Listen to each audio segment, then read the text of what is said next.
Finish the garage conduit run.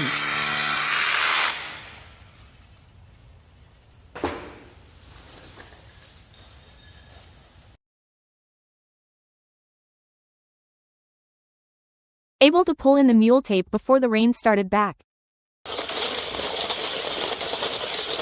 Look at all that fish tape.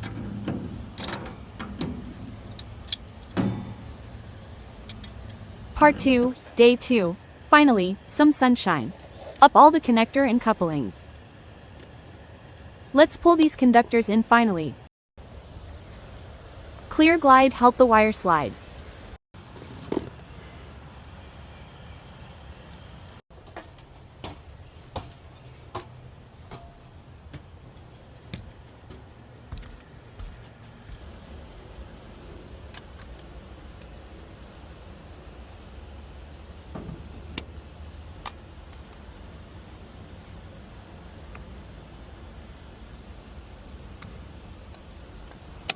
Let's test voltage drop theory. To this junction box is 150 feet.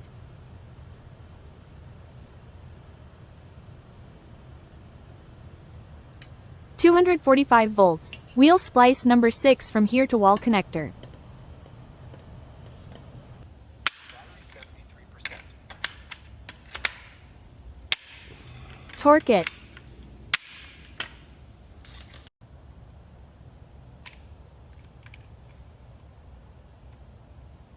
See, 245 volts in wall connector. Nice trick, huh? All she